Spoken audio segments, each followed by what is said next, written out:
Good day kapadyak! Sa video natin ngayon, checkin natin itong Cyclami Derailleur Pulley na 18 teeth. O tara! Kung bago ka lang sa channel ko, huwag kalimutan mag-subscribe at i-click yung bell icon para notified ka sa mga future videos ko. Di ba like na rin? Alright, so meron na naman tayong susubukan na upgrade. Ito guys, yung Cyclami Derailleur Pulley na 18 teeth. So ang tawag sa ganitong klase ng pulley ay eccentric pulley. Ang ibig sabihin ng eccentric, yung butas ng bolt niya nandito sa gilid, wala dito sa gitna. So sa ganitong pulley, pwede mong i-adjust yung position niya para hindi sumabit yung kadena dun sa cage. Although hindi ko lang sure kung pwede rin siyang gawing guide pulley. Subukan natin. May in-order pa akong isa nito eh. Tingnan natin. Right, so nabuksan ko na to pero buksan ulit natin. So ang laman ng box niya, meron tayong instruction dito. Ito naman yung tools na kasama niya. Meron siyang Allen na number 3. Tapos meron din siyang 1.5 na Allen. At meron siyang shim para dito yan sa installation.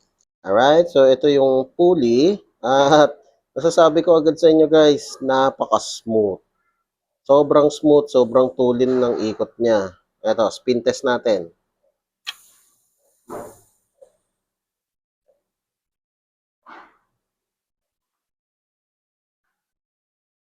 So guys, yung bearing nito ay ceramic. So tignan natin kung anong klaseng ceramic to.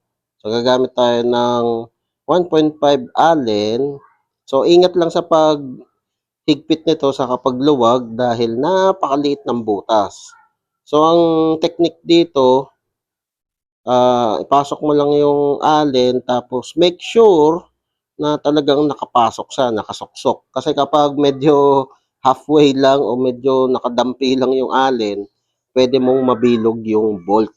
So ingat lang kayo. So, dapat nakadiin, nakapasok talaga, tapos daan-daan lang na luwag. Ganun din sa kabila. Ganun din sa kabila, diin, tapos daan-daan na luwag. Yan. Buksan natin. Wow! So, ang bearing niya guys ay isang full ceramic. Pero unsealed. Ibig sabihin ng unsealed, wala siyang bearing seal. Kaya pala, meron siyang konting wobble. Dahil wala siyang seal, mas matining yung ikot niya. Mas mabilis. Pag hihigpitan nyo guys, ganun din, suksok nyo ng maigi. Tapos dahan-dahan lang.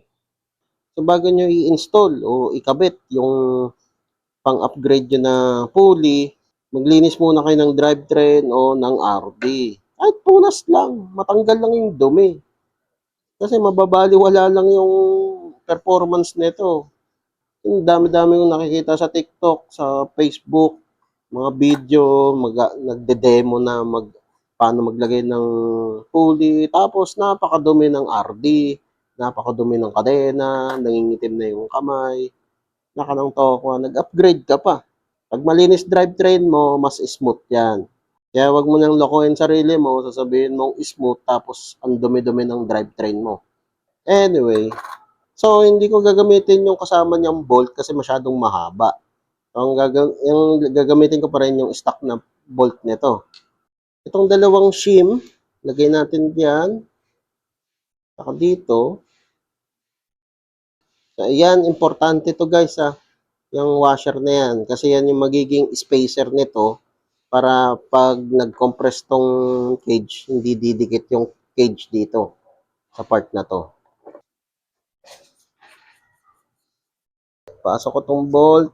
Tapos, syempre yung may lettering, yung may decals, yun yung nasa labas.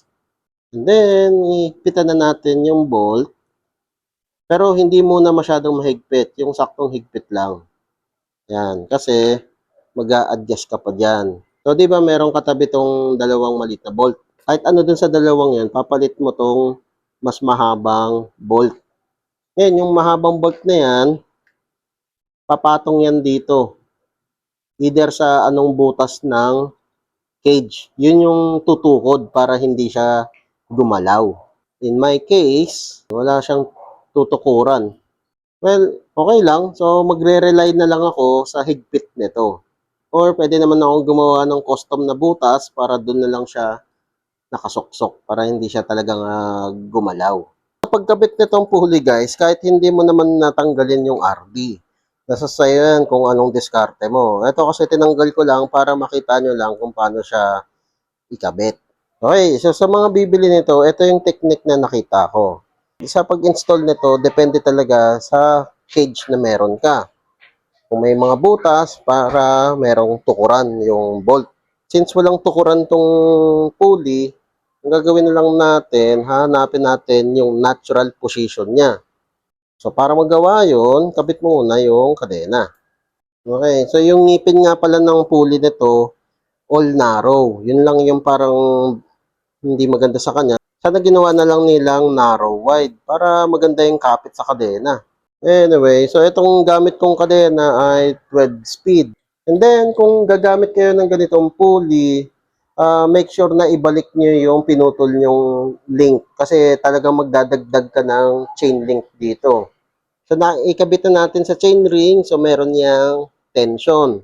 So, diba sabi ko kanina, higpitan natin tong bolt. So, ngayon naman luluwagan natin ng konting-konti lang para itong pulley gumalaw sa natural position niya.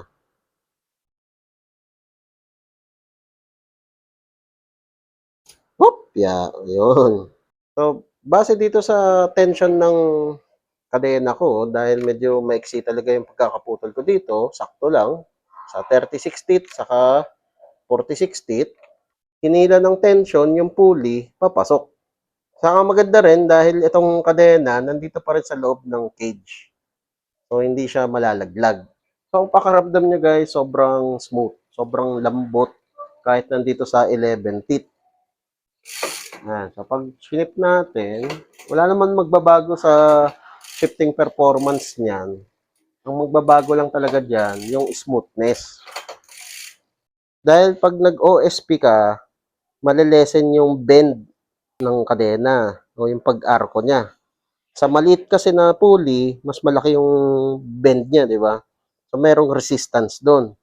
Less bend, less resistance, more smooth. So, ang part score ko dito sa pulley nito ay 7/10. Alright. So, medyo mababa yung score ko dito dahil medyo mahal siya. Isang pulley lang, 1,000 na, di ba? Ang sakit sa bulsa. Tapos, yung bearing pa niya, unsealed. Walang seal or walang ceramic seal. So, meron kang mararamdaman dyan na wobble. Pero kung ano siya, okay lang naman. So, yun guys, ang review ko dito kay Cyclami 18 teeth derailleur pulley na eccentric. So, kung nagustuhan mo tong video na to, leave a like o kung may katanungan ka pa, kung may gusto kong idagdag, comment down below lang. Diba, ang pogi din no? May butas yung pulley. Ayos! O kapadyak, kung na-enjoy mo tong mga video ko, leave a like at i-share mo na rin sa mga tropa pips mo. Makakatulong ito sa channel. Kung gusto mo pa manood ng ibang video, ito, meron pa tayo. Hindi tayo nauubusan. Ayan, katulad nito, saka ito. Nood ka na. Madami pa tayong mga video na i-upload. Kaya, mag-subscribe at i-click yung bell icon para notified ka sa mga future videos ko. Maraming salamat. See you next time.